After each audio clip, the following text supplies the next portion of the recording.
Hey everyone, Jason here, aspiring entrepreneur, just wrapping up a long workday of client copywriting and doing some YouTube ad filming. So annoying YouTube ads coming at you pretty soon, but I'll tell you more about how that split test is going to work and the cool results that hopefully will come out of that. However, first, after I run off to the gym, because it's like 4 o'clock right now, I wanted to share some client tips with you because I recently started taking on clients and coaching students again.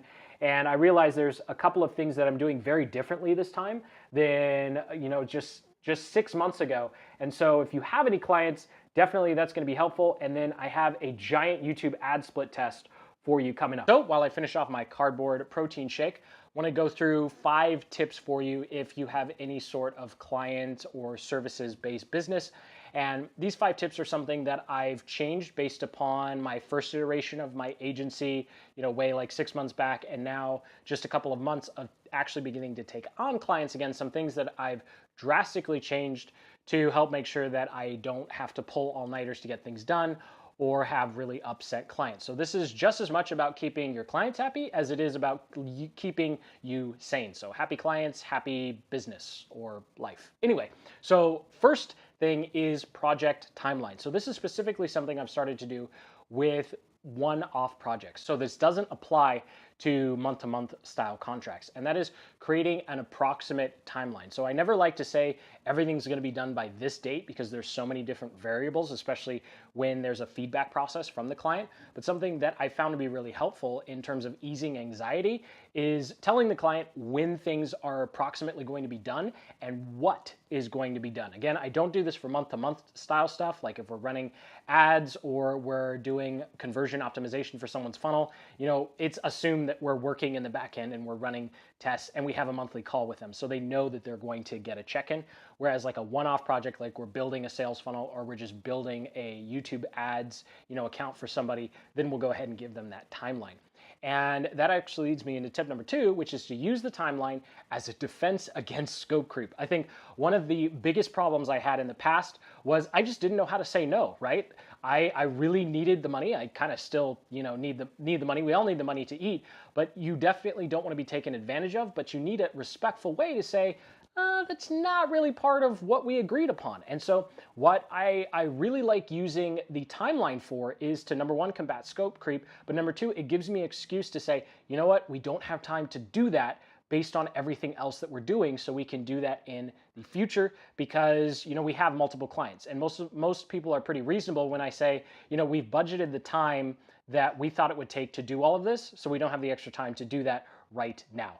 Now, if you do have the extra time and you do want to do it for them for free, or it's really just a little small thing that's not going to be a huge deal, what you can do is use a technique called zero invoicing, which is tip number 3.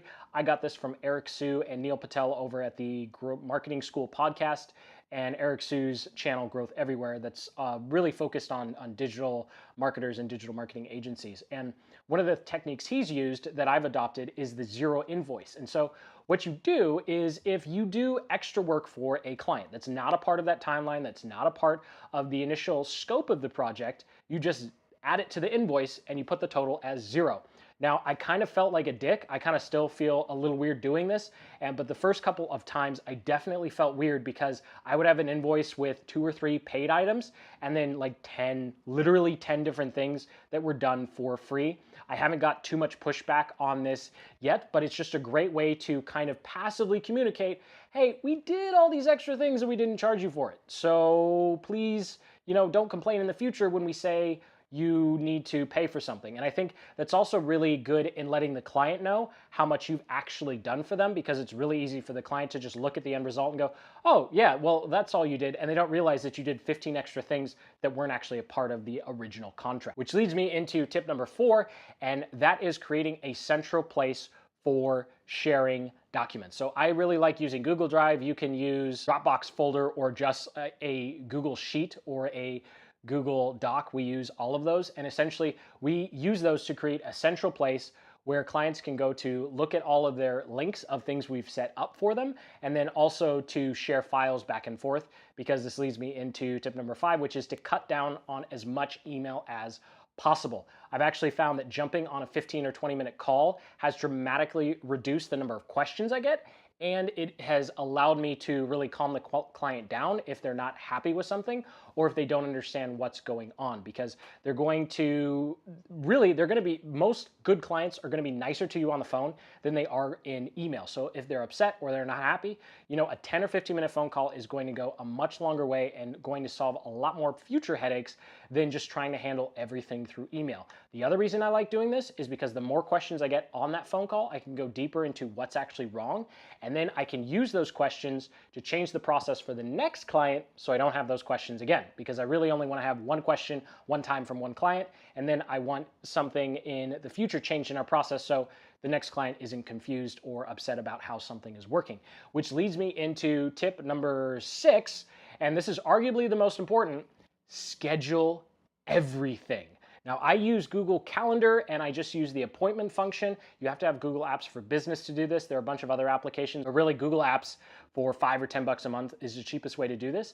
And so I create a calendar called Act Marketing Office Hours, and I share this calendar link only with clients and students. And what it allows them to do is click the link and then schedule a time to talk to me. They're different time slots, but essentially this lets everyone know that if they're a client or they're a student, they have access to me. They just have to schedule it. I never pick up the phone and call someone out of the blue, and I never allow someone to pick up the phone and call me out of the blue.